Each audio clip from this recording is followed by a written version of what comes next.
चलिए, कल हम लोग ऑपरेटर्स के बारे में पढ़े थे। 2-3 ऑपरेटर्स पढ़ लिए थे। कौन कौन सा पढ़े थे?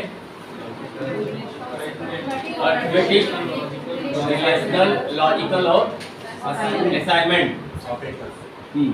तो ये सारे ऑपरेटर्स हम लोग पढ़ लिए हैं। आज हम लोग पढ़ेंगे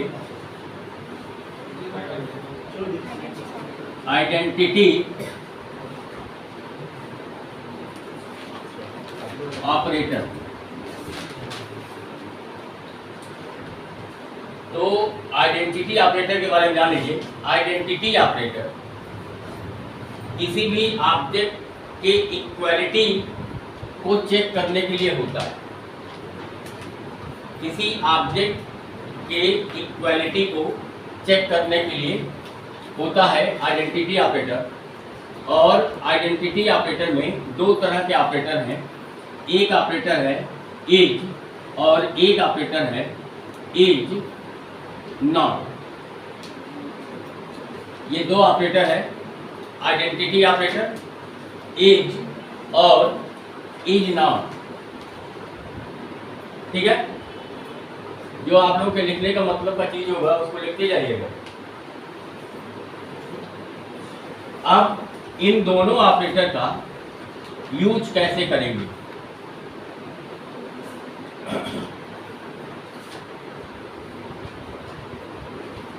मिटा देना। Yes sir. इसका यूज कैसे करेंगे? तो यूज करने के लिए तो सिंपल तरीके से हम इसको यूज भी कर सकते हैं। जैसे और थोड़ा सा अलग तरीके से भी करके दिखाते हैं आपको। जैसे मान लीजिए कि कोई वेरिएबल है ए वेरिएबल, और ए वेरिएबल में 10 स्टोर है, बी वेरिएबल में 20 स्टोर है, और प्रिंट करा दे print A is B, A is B. ठीक, तो ये इक्वल, अगर इक्वल होगा ए और बी, अगर इक्वल होगा तो ट्रू रिटर्न करेगा, और अगर इक्वल नहीं होगा तो फॉल्स। तो ये क्या प्रिंट कर देगा? फॉल्स, क्योंकि ये इक्वल नहीं है। ठीक है, और इसी तरह से इज नॉट का भी यूज कर सकते हैं। Print A is not be, A is not be, क्या प्रिंट करेगा? ट्रू, क्योंकि ए बी के बराबर नहीं है। ठीक है, इक्वल नहीं है। अब इसको दूसरे तरीके से कैसे यूज कर सकते हैं? ये दोनों एग्जांपल लिख लिया, लिख लीजिए। ऊपर नीचे भी प्रिंट कर सकते हैं। एक में इज करके प्रिंट कर सकते हैं, दूसरे में इज नॉट करके प्रिंट कर सकते हैं। ऐसे भी कर सकते हैं। हम तो मिटा के वैसे ही कर दिए।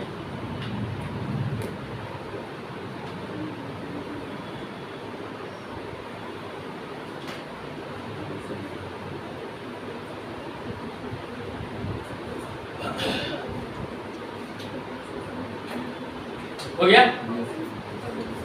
अब इसको और भी तरीके से हम यूज कर सकते हैं। ठीक है, और तरीका यूज करने के लिए हम इफ एल्स का भी यूज कर सकते हैं। ठीक है, थोड़ा ये अर्ली हम इसके बारे में बात कर रहे हैं, क्योंकि ये कंट्रोल स्टेटमेंट है। तो कंट्रोल स्टेटमेंट तक पहुंचे में थोड़ी अभी 1-2 क्लास बाकी है। 1-2 क्लास के बाद यहाँ तक पहुंचेंगे। लेकिन फिलहाल हम अभी आपको इसको सिंपल तरीके से बताने का प्रयास कर रहे हैं कि इफ एल्स में हम इसको कैसे यूज कर सकते हैं। तो जैसे कोई दूसरा एग्जांपल लेते हैं, कुछ इनपुट कराते हैं। मान लो हम यहाँ पर इनपुट कराते हैं str1 equal input inter string, और str2 equal input inter string. और अब इसके बाद यूज कर रहे हैं यहाँ पर इफ str1 is str2। देखिए इफ को यूज करने का ये तरीका है। इफ उसके बाद यहाँ पर कोई कंडीशन हो जाता है, ठीक है, तो यहाँ पर इज भी एक कंडीशन के रूप में ही यूज हो रहा है। एक्चुअली वैसे तो ये आइडेंटिटी ऑपरेटर है, लेकिन एक कंडीशन की तरह से इसको यूज कर रहे हैं। तो इफ के बाद जब ये कंडीशन हमारा कंप्लीट होता है तो उसके बाद फुल कॉलम साइन लिखा जाता है, ठीक। और दूसरी चीज जो है कि अब इफ के साथ इंडेंट का यूज होता है। पहले हम आपसे बात कर चुके हैं कि इंडेंट का बहुत बड़ा रोल है इसमें पाइथन में।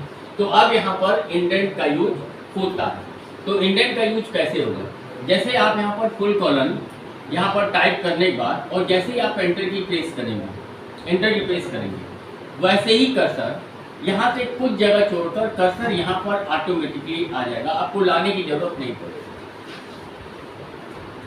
आपको वहां पर लाने की जरूरत नहीं पड़ेगी। जैसे ही आप एंटर की प्रेस करेंगे वैसे ही कर्सर इसके नीचे आ जाएगा, क्योंकि इसका जो इंटरप्रेटर है, जो इसका एडिटर है, वो समझ रहा है कि यहाँ पर इफ का यूज हुआ है।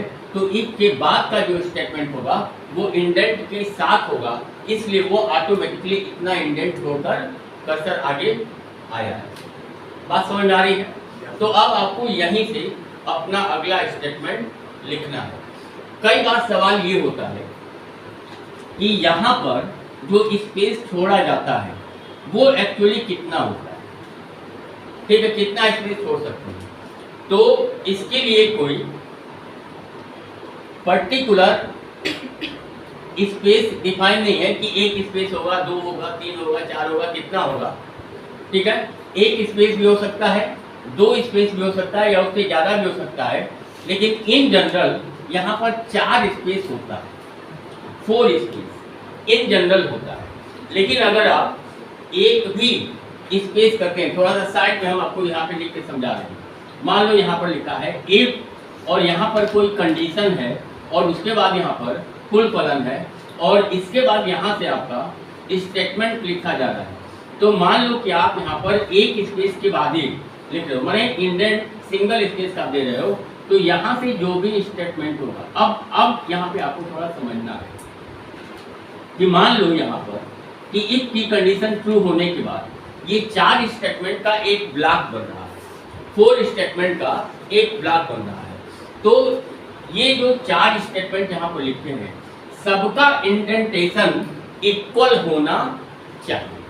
ये आपको ध्यान में रखना पड़ेगा, इंडेंटेशन सबका इक्वल होना चाहिए। अगर मान लो इसमें आप इसके लिए तो एक स्पेस दिए हो और इस लाइन में आपने स्पेस ज्यादा दे ऐसे कर दिया, तो इस केस में एरर आने लगेगा। बात समझ आ रही है?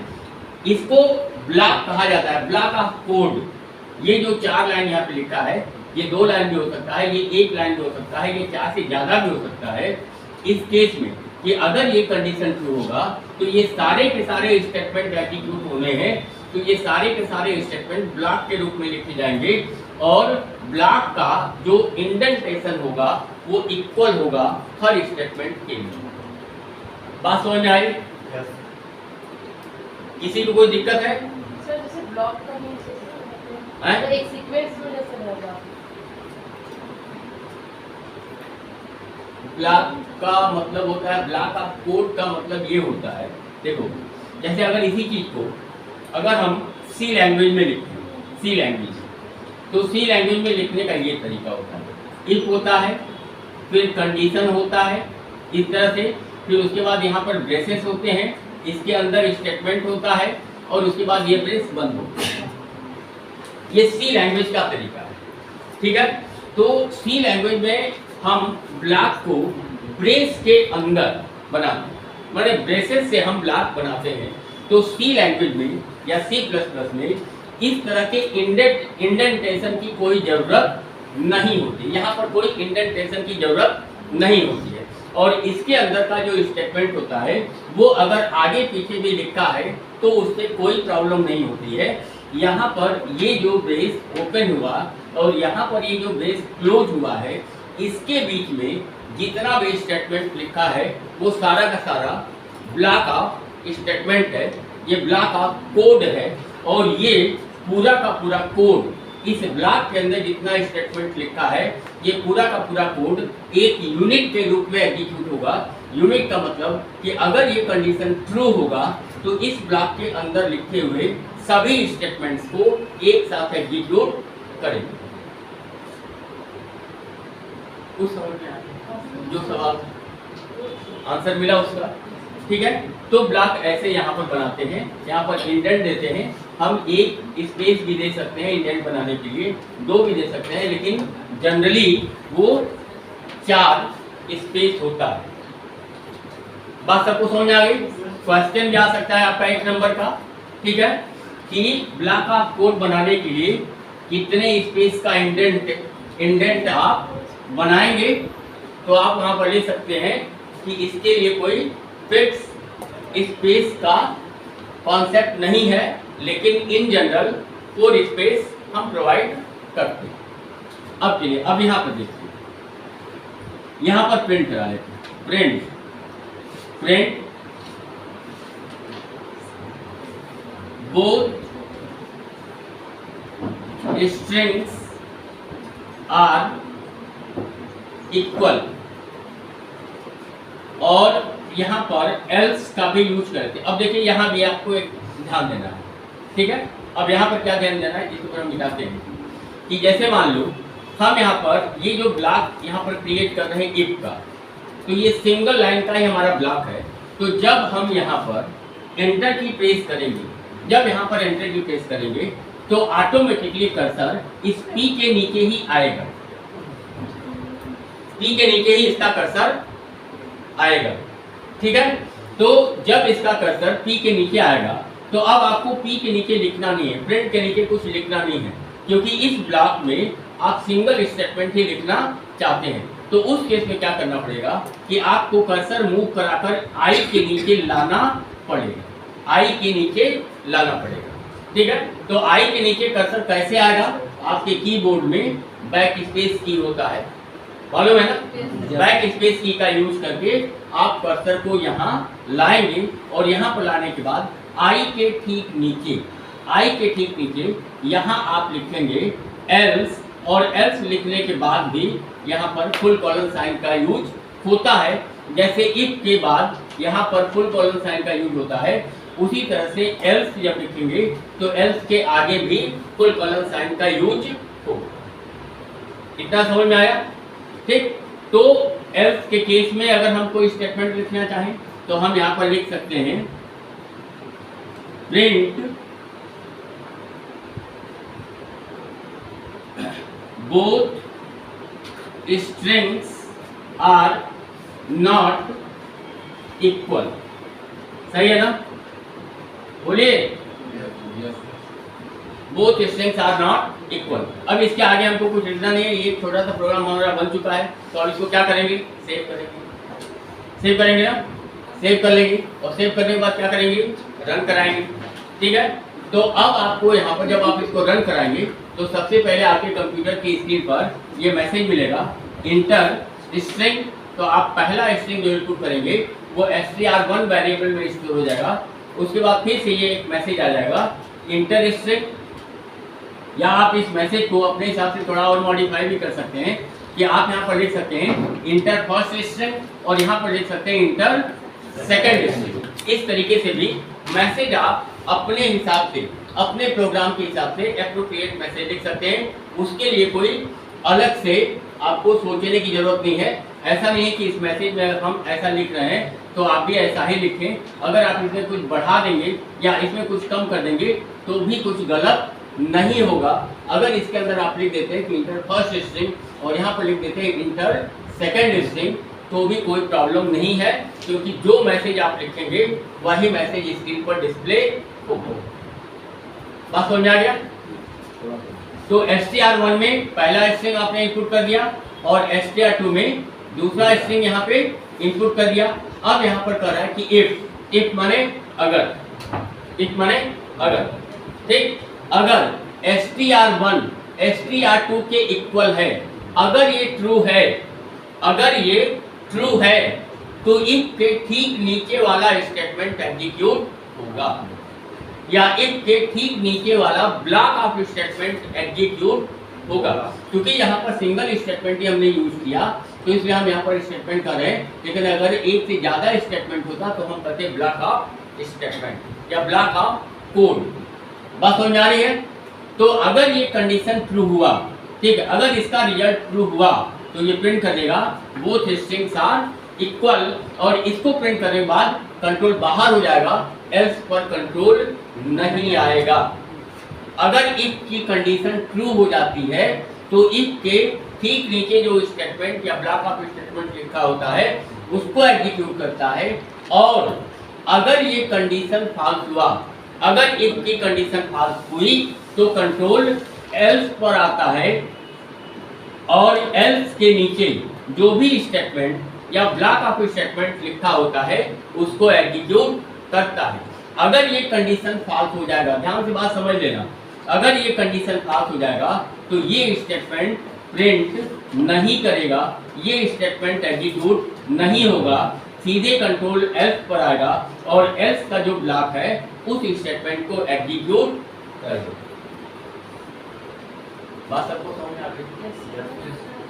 और इसी तरह से इज को यूज किया तो इज नॉट को भी ऐसे ही यूज कर सकते हैं, ठीक है। अगर इसी में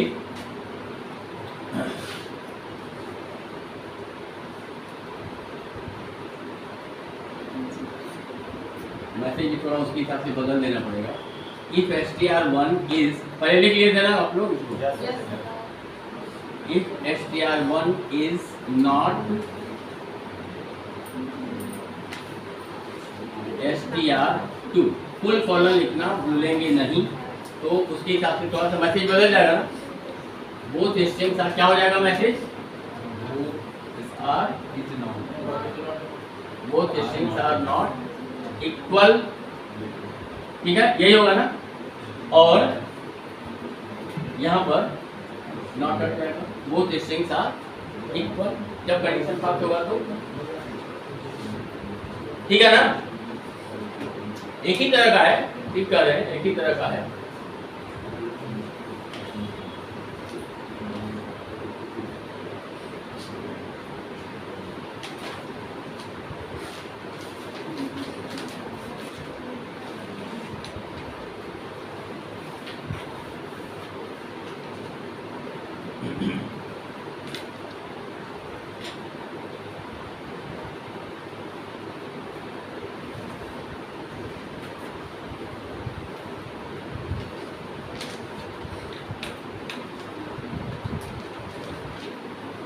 हो गया, लिख लिए।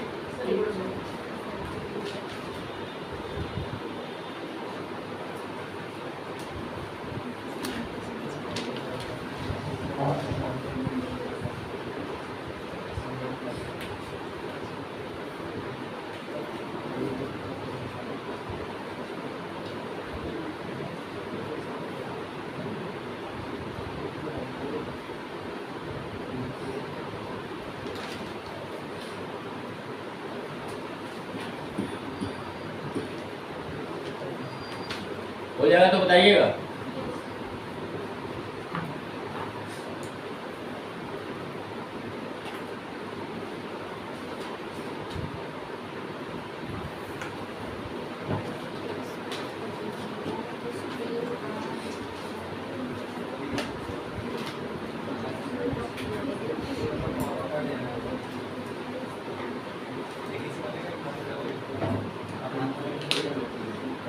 हो गया ना, कितना लिखना है भाई आपको?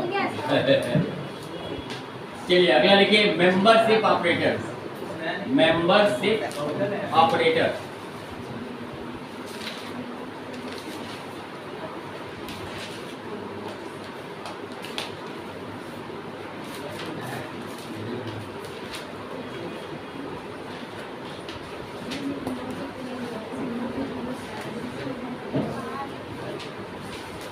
मेंबरशिप ऑपरेटर, एक लाइन इसके बारे में लिख लीजिए, फिर इसका देखते हैं जहाँ पर। Membership operator is used, membership operator is used to check an item is present in sequence or not.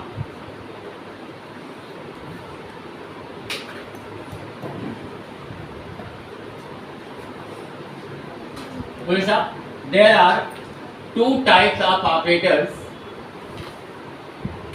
There are two types of operators.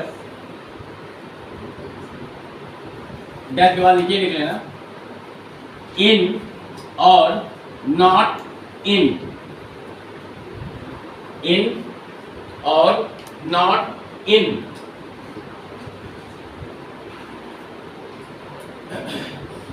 Sequence की बात हुई है, सीक्वेंस को डिटेल आगे पढ़ेंगे, लेकिन सीक्वेंस क्या है ये थोड़ा सा जान लेते हैं, तभी आप इसको समझ पाएंगे। सीक्वेंस डेटा टाइप्स होता है,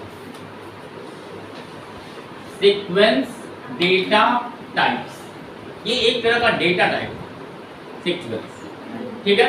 और सीक्वेंस डेटा टाइप में कई तरह के डेटा टाइप होते हैं, जैसे लिखना मत इसको, अभी आगे मिलेगा, ये पूरा चैप्टर है इसका।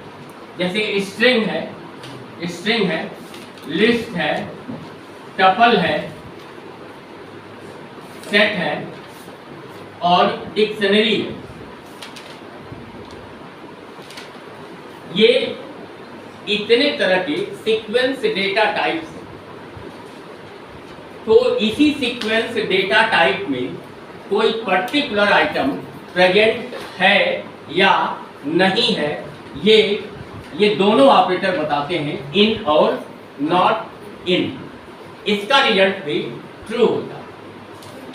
अगर किसी पर्टिकुलर आइटम को हम किसी सीक्वेंस में खोज रहे हैं, उसको चेक करें कि वो प्रेजेंट है कि नहीं। अगर प्रेजेंट होगा तो क्या करेगा, ट्रू बताएगा, अगर इन का यूज कर रहे हैं तो, ठीक है। और अगर प्रेजेंट नहीं होगा तो क्या बताएगा, फॉल्स। समझ में आया? yes. एक एग्जांपल सिंपल सा, एक लिस्ट तो क्रिएट करना पड़ेगा, ठीक है। स्ट्रिंग भी क्रिएट कर सकते हैं, चलिए लिस्ट को क्रिएट करके देख लेते हैं।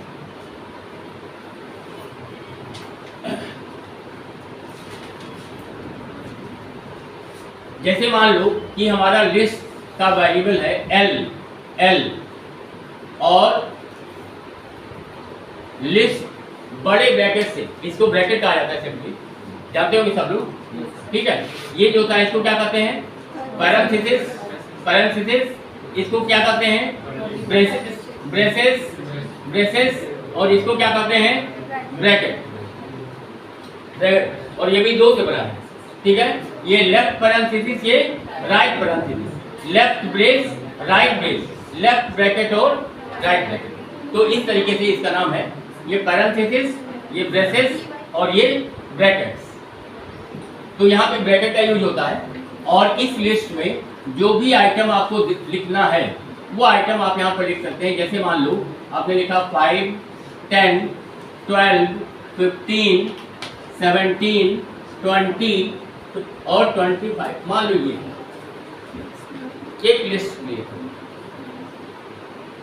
ज़्यादा डिटेल इसके बारे में बात अभी नहीं करेंगे, ठीक है, आगे बात करेंगे जब डेटा टाइप को पढ़ेंगे, सीक्वेंस डेटा टाइप पढ़ेंगे। तो ये सारे के सारे आइटम जो लिस्ट के आइटम हैं वो सारे के सारे इस वेरिएबल में स्टोर हो गए, ठीक है। और अब अगर हम यहाँ पर प्रिंट करा दें, प्रिंट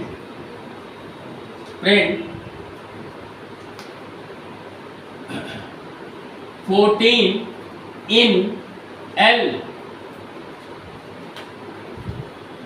प्रिंट 14 in L, क्या हो जाएगा, फॉल्स, क्योंकि अब इसमें सीक्वेंस कौन सा है, एल सीक्वेंस है, ठीक है। और इस सीक्वेंस में इस पर्टिकुलर आइटम को चेक कर रहा है कि ये प्रेजेंट है या नहीं है। तो अगर प्रेजेंट होगा तो ट्रू, और अगर प्रेजेंट नहीं होगा तो फॉल्स। समझ आ गया। और इसी तरह से अगर हम यहाँ पर लिख देते हैं प्रिंट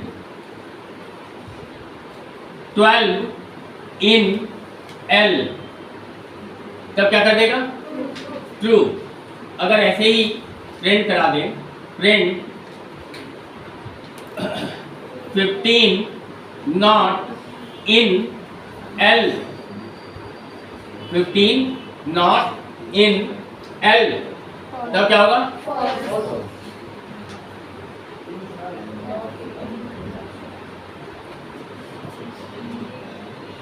है ना? तो Not in L. Not in L, 15 not in L, no it is present in the L। No होगा ना, नो मैंने पास ना, नहीं समझ में आया? आया ना? कहा 15 not in L, 15 not in L, no no it is present. ठीक है, तब क्या हो जाएगा इसका रिजल्ट?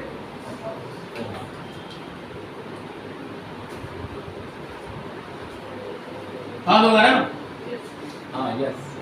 और प्रिंट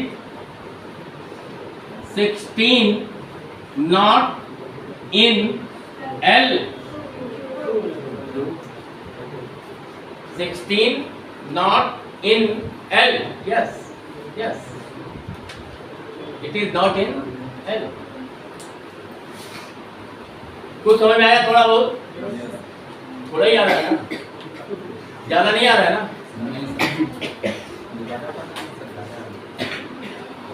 क्या कर रहे हैं?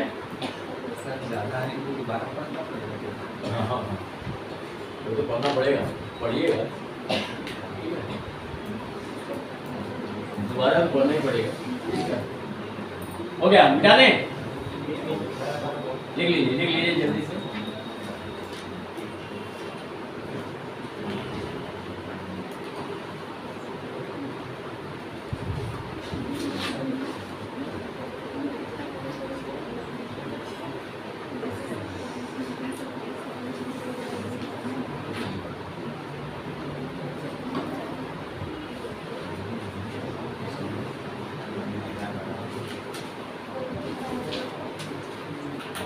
हो गया?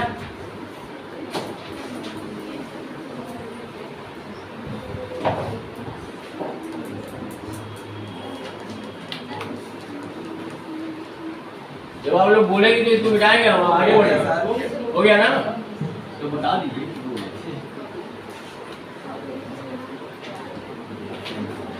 अब आगे क्या है? मेंबरशिप तो हो गया, मेंबरशिप ही तो पढ़ रहे थे ना। अब क्या है?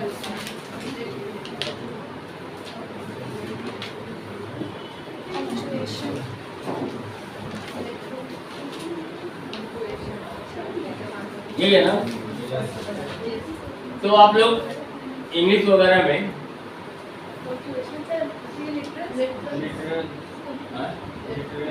लिटरल्स, अच्छा अभी लिटरल्स बात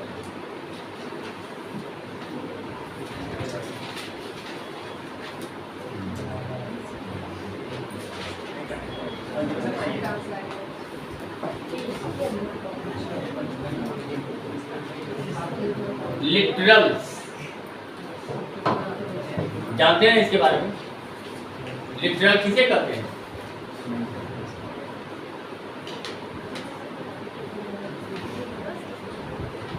नहीं जानते तो लिख लीजिए।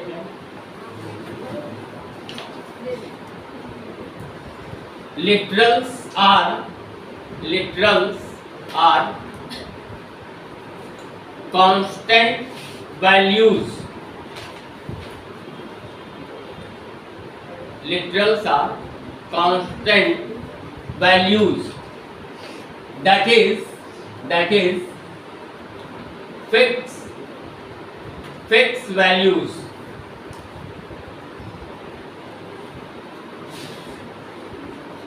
Full stop. There are several types of literals. There are several types of literals in Python.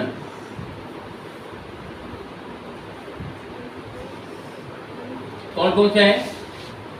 Number 1 string या string literal, second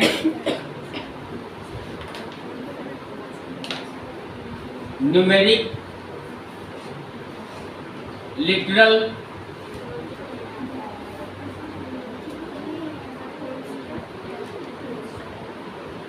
Boolean literal, और चौथा नन लिटरल।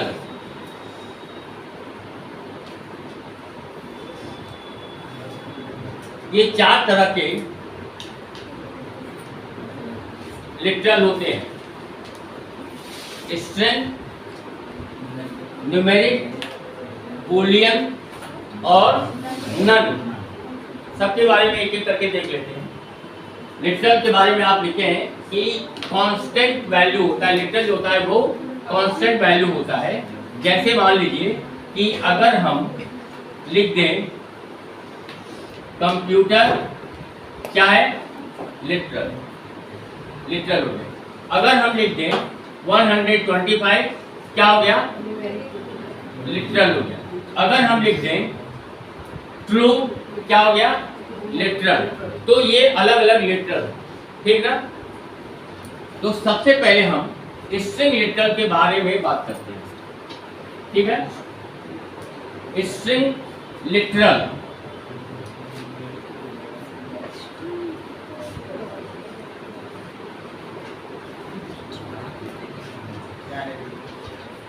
लिख लीजिए, हेडिंग लिख लीजिए, स्ट्रिंग लिटरल।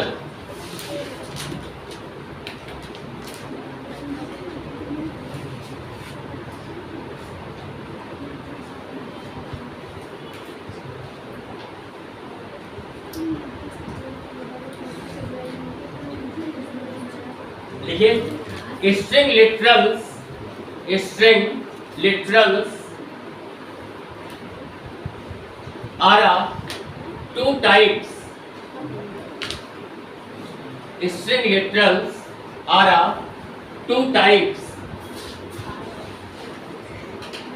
Number 1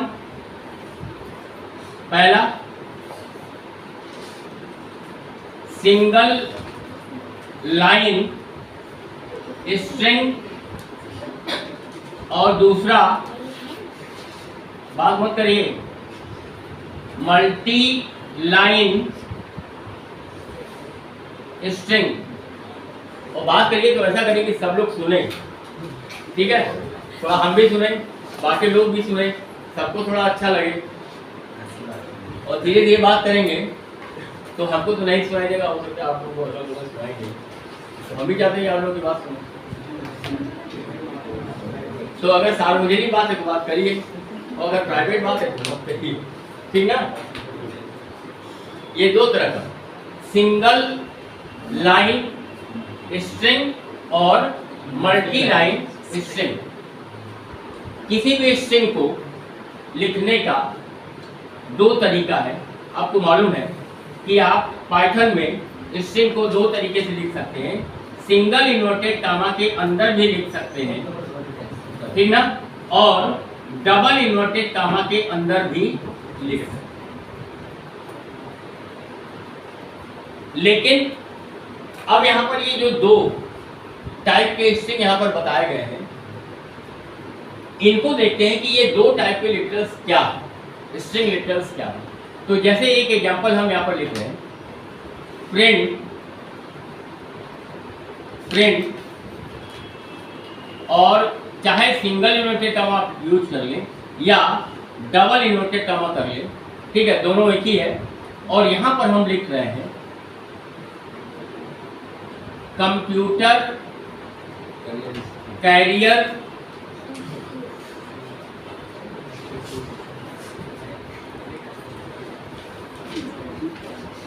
इंस्टीट्यूट, और यहां पर आकर लिख रहे हैं वाराणसी,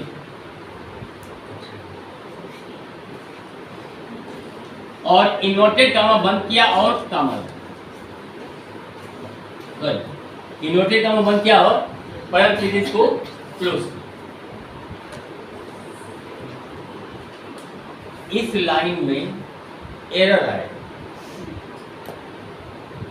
ठीक ना, इस लाइन में एरर आएगा। क्यों एरर आएगा? क्योंकि ये सिंगल लाइन स्ट्रिंग नहीं है, इसको हमने दो लाइन में लिख दिया, दो लाइन में इसको हमने लिख दिया, ठीक है। हम यहाँ पर लिख रहे हैं कंप्यूटर कैरियर इंस्टीट्यूट, और नीचे यहाँ पर लिख रहे हैं वाराणसी, ठीक है। तो ये इस लाइन में एरर आएगा, ठीक है। तो एरर ना आए इसके लिए क्या करना पड़ेगा? एक ही लाइन में आपको लिखना पड़ेगा, एक ही लाइन में आपको लिखना पड़ेगा। तो यहीं पर आपको लिखना पड़ेगा वाराणसी, इन्वर्टेड कामा बंद करेंगे और पैरेंथेसिस भी यूज करेंगे। अब अगर आप इस एक लाइन को एग्जीक्यूट कराएंगे तो इसमें कोई एरर नहीं आएगा और ये सिंपली प्रिंट कर देगा। और हम आपको प्रिंट फंक्शन के बारे में बताए हैं पहले कि आप डबल इन्वर्टेड कामा के अंदर जो कुछ भी लिखते हैं उसको एज इट इज प्रिंट कर, ठीक है। इतनी बात समझ में आई?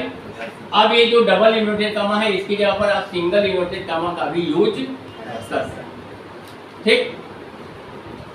ये हो गया आपका पहला वाला स्ट्रिंग का टाइप, सिंगल लाइन स्ट्रिंग। अब देखते हैं मल्टी लाइन स्ट्रिंग को।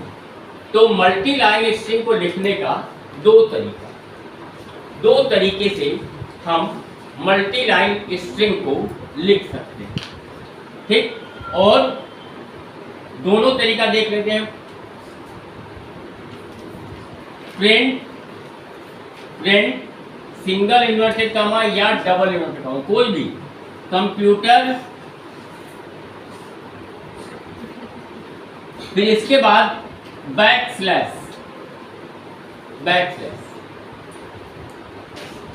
ठीक है। फिर उसके बाद कैरियर और बैकस्लैश, फिर उसके बाद इंस्टीट्यूट बैकस्लैश, और उसके बाद वाराणसी और इन्वर्टेड कामा बंद, और उसका ब्रैकेट भी प्रिंट फंक्शन वाला बंद, पैरेंथेसिस भी क्लोज।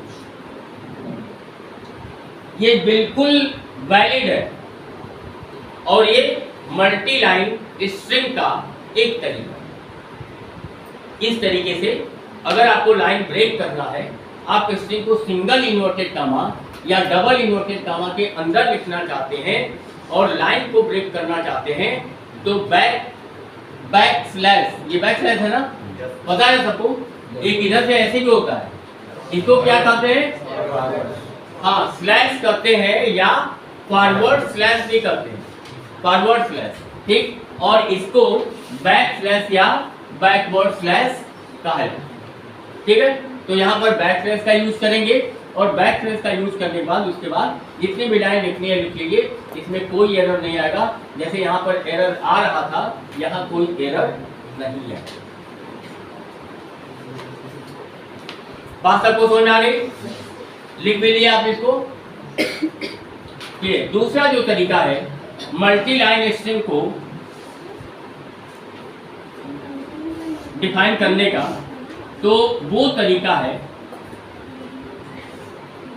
सिंगल इन्वर्टेड कामा 3 बार, सिंगल इन्वर्टेड कामा 3 बार, ठीक है। और यहां पर लिख रहे हैं कंप्यूटर कैरियर इंस्टीट्यूट वाराणसी, और सिंगल इन्वर्टेड कामा 3 बार बंद भी करें। 3 बार सिंगल इन्वर्टेड कामा यहां पर ओपन होगा और यहां पर 3 बार सिंगल इन्वर्टेड कामा बंद भी होगा, क्लोज भी होगा। तो इस तरीके से भी आप मल्टी लाइन स्ट्रिंग को लिख सकते हैं, ठीक है। और आप सिंगल इन्वर्टेड कामा की जगह पर डबल इन्वर्टेड कामा का भी यूज कर सकते हैं। यहाँ पर जैसे एक और स्टेटमेंट लिखते हैं, प्रिंट और डबल इन्वर्टेड कामा 3 बार डबल इन्वर्टेड कामा, और उसके बाद जो भी आपको लिखना है, मान लो हम यही स्ट्रिंग लिख देते हैं, कंप्यूटर कैरियर इंस्टीट्यूट वाराणसी, और ट्रिपल इन्वर्टेड कोट्स 3 बार, ये डबल इन्वर्टेड कोट्स 3 बार बंद कर। इस तरीके से भी हम मल्टी लाइन स्ट्रिंग लिख सकते हैं।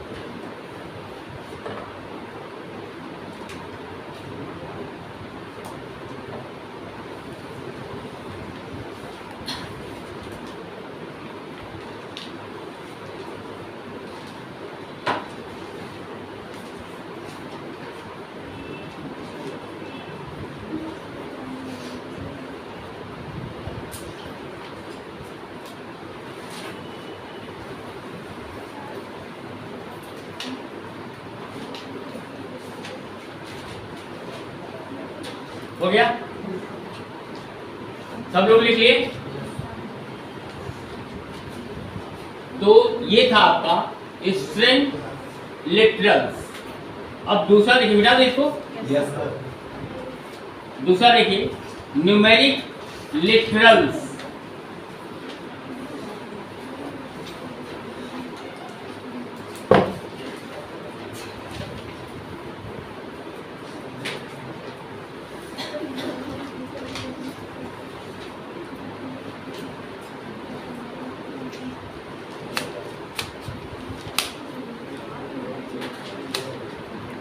न्यूमेरिक लिटरल्स, न्यूमेरिक लिटरल्स 4 तरह का होता है। 4 तरह। कौन कौन सा? इंट, फ्लोट, लॉन्ग और कॉम्प्लेक्स। ये 4 तरह के न्यूमेरिक लिटरल्स होते हैं। इनका मतलब तो जानते ही हैं, इंटीजर वैल्यू कांस्टेंट फॉर्म में, कोई भी इंटीजर वैल्यू कांस्टेंट फॉर्म में क्या हो जाएगा? लिटरल, ठीक है। लेकिन अब थोड़ा इसको मिटा दें। इंट भी 3 तरह का हो जाता है। इंट भी 3 तरह का हो जाता है। बता सकते हैं ये कौन सा 3 तरीका है इंट का?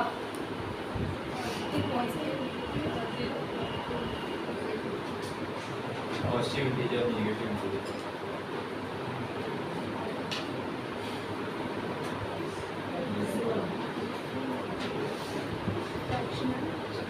डेसिमल इंटीजर,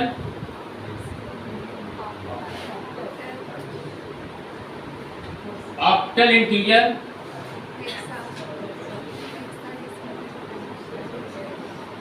और हेक्साडेसिमल इंटीजर। मालूम है ना? पढ़े आप, जानते हैं? डेसिमल इंटीजर, तो डेसिमल इंटीजर के बारे में हम बात किए थे एक बार क्लास में, याद है ना? डेसिमल इंटीजर में 0 to 9 के डिजिट्स का कॉम्बिनेशन होता है, ठीक ना? और कोई भी आप एग्जांपल यहाँ पर डेसिमल इंटीजर के लिए लिख सकते हैं, जैसे मान लो 25, मान लो 75, मान लो 43, मान लो 149, कुछ भी इस तरह से। ध्यान क्या देना है? तो ध्यान सिर्फ इतना देना है कि डेसिमल इंटीजर या डेसिमल इंटीजर लिटरल्स की स्टार्टिंग 0 से नहीं हो, ये आपको जानना है। जीरो से इसकी स्टार्टिंग नहीं हो। ठीक है। और ऑक्टल इंटीजर, तो जैसा आप जानते हैं कि ऑक्टल नंबर सिस्टम में 0 से लेकर 7 तक, 0 से लेकर 7 तक के डिजिट्स का यूज ऑक्टल इंटीजर नंबर को क्रिएट करने के लिए होता है। ठीक है, 8 और 9 का यूज नहीं होता है, जानते हैं ना। तो ऑक्टल इंटीजर अगर आपको लिटरल कोई बनाना है तो उसकी शुरुआत 0 से हो। जैसे यही नंबर 025 075 043, देखना भाई गड़बड़ हो गया, 014, अब 9 नहीं लिखेंगे, ठीक ना, 9 नहीं लिखेंगे क्योंकि 8 और 9 ये दोनों डिजिट ऑक्टल में यूज नहीं हो। ऑक्टल इंटीजर कांस्टेंट या लिटरल की शुरुआत हमेशा 0 से होगी, हमेशा 0 से होगी। क्यों ऐसा किया गया है? ऐसा इसलिए किया गया है कि अगर आप 25 लिखें और 025 लिखें इस तरह से, तो आप इसको देखकर समझ सकते हैं कि कौन सा डेसिमल इंटीजर है और कौन सा ऑक्टल है। अगर 0 से कोई भी कांस्टेंट शुरू है, न्यूमेरिक कांस्टेंट जो इंटीजर फॉर्म में है, अगर वो 0 से शुरू है तो वो ऑक्टल इंटीजर है, और अगर 0 से शुरू नहीं है तब डेसिमल इंटीजर। और हेक्साडेसिमल के बारे में भी जानते ही हैं, कौन कौन सा डिजिट यूज होता है बताइए। हेक्साडेसिमल में कौन कौन सा digit? 0 to 9 and A to F, 0 to 9 and A to F। लेकिन हेक्साडेसिमल को लिखने का तरीका होता है 0x25, 0x75, 0x4A7B एक्सेप्ट। इसमें A to F का भी यूज होता है, A B C D E और F। ये तो पता ही होगा आप लोगों को। A किस लिए होता है? A किस लिए होता है? 10 को रिप्रेजेंट करता है, 9 के बाद ये होता है, ठीक है। A 10 को रिप्रेजेंट करता है, B 11 को, C 12 को, D 13 को, E 14 को और F 15 को। टोटल नंबर ऑफ डिजिट्स कितना होता है हेक्साडेसिमल में? 16, इसलिए उसका बेस भी 16 होता है, ठीक है। ऑक्टल में कुल कितने डिजिट यूज होते हैं? 8, इसलिए उसका बेस 8 होता है। और डेसिमल नंबर में 0 to 9 टोटल 10 डिजिट्स यूज होते हैं, इसलिए उसका बेस होता है 10। बात सबको समझ में आ गई? तो ये इन लिटरल्स के बारे में यहाँ पर बात हो रहा है, ठीक है। और इसके बाद कुछ प्रोग्राम बनाएंगे ना, ये कम से कम एक प्रोग्राम तो बनना चाहिए ना। अभी टाइम है कि नहीं? बोलिए भाई। चलिए फ्लोट बता के फिर बता देते हैं आपको एक प्रोग्राम बता सकते। फ्लोट लिटरल, ठीक है। तो कोई भी न्यूमेरिक वैल्यू जो फ्रैक्शनल पार्ट के साथ हो उसको फ्लोट लिटरल्स या फ्लोट कांस्टेंट कहा जाता है। फ्रैक्शनल पार्ट जानते हैं ना, जैसे 2.5, तो इसमें फ्रैक्शनल पार्ट कौन सा है? 0.5 इसका फ्रैक्शनल पार्ट है, और पॉइंट के पहले वाला कौन सा पार्ट है? इंटीजर पार्ट है, ठीक है, जानते हैं आप।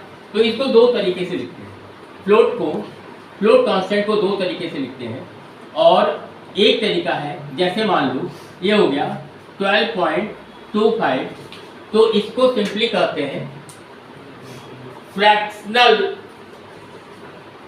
फ्लोट या floating constant, fractional floating constant. और दूसरा जो होता है वो होता है जैसे 12.25 E प्लस 3, ठीक है, या 12.25 E माइनस 3। इसको कहते हैं एक्सपोनेंशियल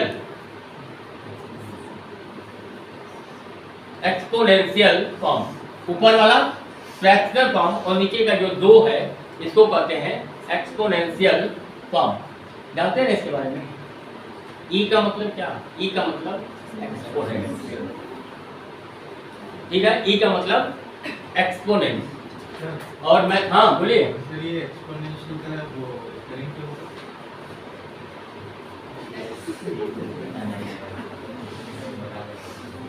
इतनी कठिन परीक्षा लोगों ने दी। ठीक है सर, बता दीजिए।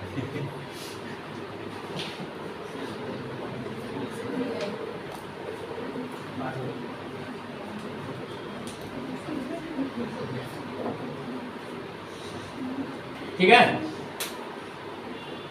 चलिए ठीक है। इसको देखते हैं, ये जो एक्सपोनेंशियल फॉर्म में है इसका क्या मतलब है? इसका मतलब है 12.25 into 10 to the power 12.25 into 10 to the power 3, ठीक है। और इसी तरह से नीचे वाला भी वैसे ही हो जाएगा, बस पावर माइनस में चला जाएगा। 12.25 into 10 to the power minus. तो इस तरीके से भी फ्लोट कांस्टेंट को लिखा जाता है। एक और चीज आपकी जानने लायक है यहाँ पर कि ये जो ई कैरेक्टर है, ई बीच में, ठीक है, ई के लेफ्ट में जो होता है उसको कहा जाता है मंटीसा। इसको मंटीसा कहा जाता है, MANTISSA, मंटीसा, ठीक है। और ई के जो राइट हैंड साइड में है इधर, इसको कहा जाता है एक्सपोनेंट। और मंटीसा और एक्सपोनेंट को कौन सेपरेट करता है? ई। इसको सेपरेट करता है ई। तो ई के लेफ्ट में जो वैल्यू होती है उसको मंटीसा कहते हैं, और जो राइट में वैल्यू होती है उसको एक्सपोनेंट। ये सब तो मालूम ही होगा आपको। हम जानते हैं आप लोगों को मालूम है, पर आप लोग बोलते नहीं हैं, ठीक है, ये मुझे पता नहीं चल रहा, ठीक है, इसलिए थोड़ा हमको बताया करिए आप। चलिए एक प्रोग्राम लिखते हैं, हो गया, इसको मिटा दें। अब इसमें लॉन्ग बचा और कॉम्प्लेक्स बचा, तो कल उसको देख लेंगे, ठीक है। ये तो उसको कराते रह जाएंगे, फिर प्रोग्राम नहीं बन पाएगा। एक प्रोग्राम कम से कम बनाना चाहते हैं। एक क्वेश्चन लिखिए, write a programme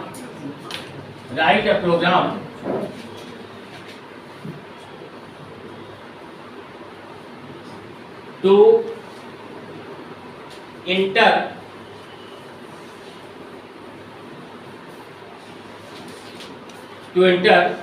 quantity of sold items,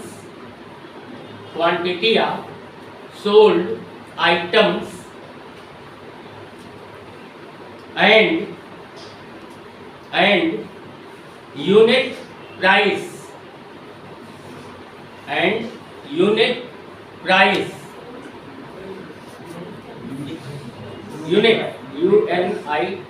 unit price,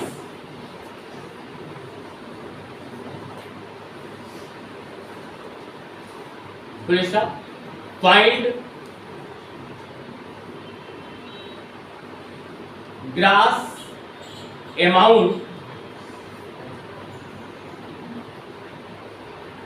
and discount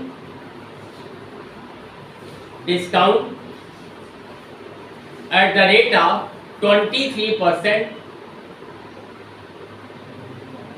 discount at the rate of 23%, कोई भी परसेंट लिख सकते हैं, वो तो आप अपने प्रोग्राम में लिख लेंगे, 23%, and finally print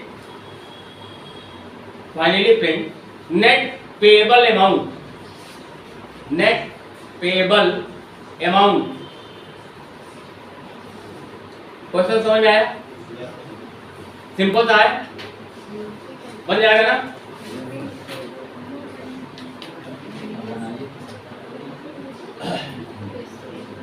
सबसे पहले आपको क्या करना है? क्वांटिटी को इनपुट करना है, ठीक ना? तो किसी भी आइटम का क्वांटिटी किस टाइप का होगा? इन फ्लोट स्ट्रिंग कैसा होगा? फ्लोट होगा। नंबर ऑफ पेन कितना होगा? 2.5 पेन, 2 पेन, 3 पेन, तो कैसा? इंटीजर ना? इंटीजर हो, ठीक है। तो यहाँ पर कोई वेरिएबल ले लें, क्वांटिटी के लिए वेरिएबल ले लें, क्यू ले लेते हैं, ठीक ना? क्यू इक्वल इन,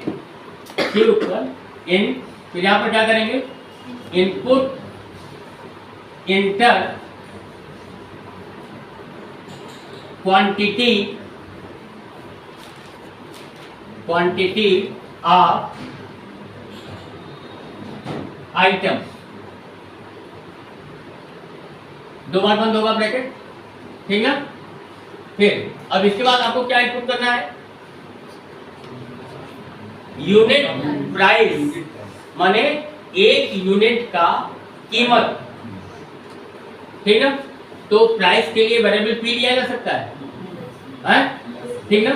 पी पर अब सोचिए कि इस पेन की कीमत क्या हो सकती है? ये भी तो एक आइटम है, ठीक है? तो इस पेन की कीमत क्या हो सकती है? 20 रुपए 50 पैसे, 21 रुपए, 22 रुपए 75 पैसे, कुछ भी हो सकता है, ठीक ना? तो कैसा लेंगे तो ठीक रहेगा? फ्लोट। बताइए, देखिए कितना इंटेलिजेंट है आप। Float input inter unit price, ये मैसेज आप अपने प्रोग्राम में थोड़ा सा एप्रोप्रिएट मैसेज लिखिएगा। कोई भी प्रोग्राम बनाए थोड़ा रिलेवेंट मैसेज लिखिएगा, ठीक है? जैसे ये 2 मैसेज हमने यहाँ पे लिखा, ठीक है? तो पहला वाला जब आपकी स्क्रीन पर डिस्प्ले होगा तो ये लिख करा जाएगा कि इंटर क्वांटिटी ऑफ आइटम।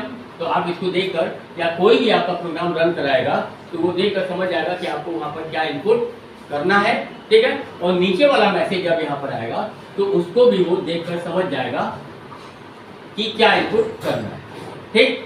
अब आपको सबसे पहले क्या निकालना है? ग्रॉस अमाउंट, ठीक ना? Gross amount. तो वेरिएबल GA ले लें, GA है, ग्रॉस अमाउंट हो जाएगा ना? GA क्या करना है? बोलिए भाई। Q मल्टीप्लाई हो जाएगा ना? नहीं बोल रहे हैं? हो जाएगा। ऐसे ही बोलेंगे तभी समझ जाएगा ना। चलिए अब आपको क्या निकालना है? डिस्काउंट निकालना है ना? वेरिएबल ले लेते हैं डिस, वेरिएबल है। देखिए वेरिएबल आप अपने मन से कुछ भी ले सकते, ठीक है? डिस। तो जो ग्रॉस अमाउंट आया है उसका डिस्काउंट कितना है? 23%। क्या करना पड़ेगा? बोलिए।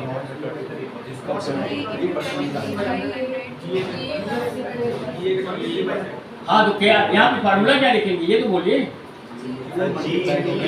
GA into 23 या by 100 हाँ डिवाइडेड बाई 100।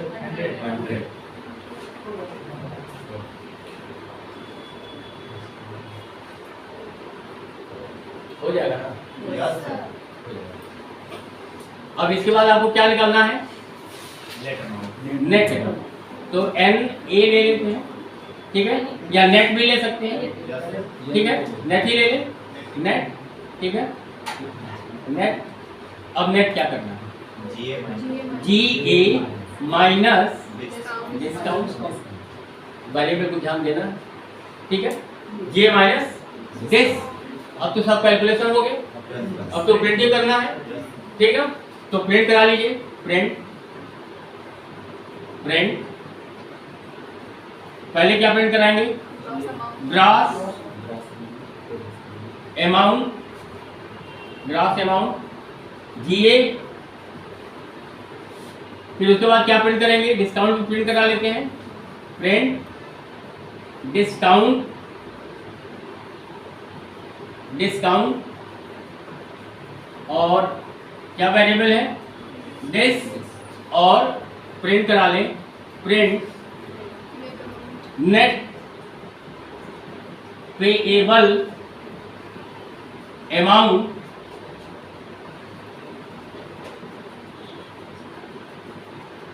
और यहां पर NET, यही हमारा वैल्यू बन गया। सेव कर लेंगे और सेव करने के बाद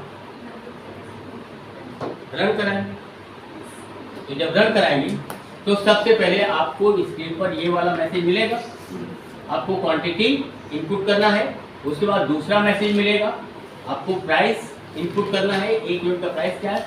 उसके बाद बाकी सारी चीजें ये कैलकुलेट करेगा और कैलकुलेट करने के बाद इसका आउटपुट आपको मिल जाएगा, ठीक है।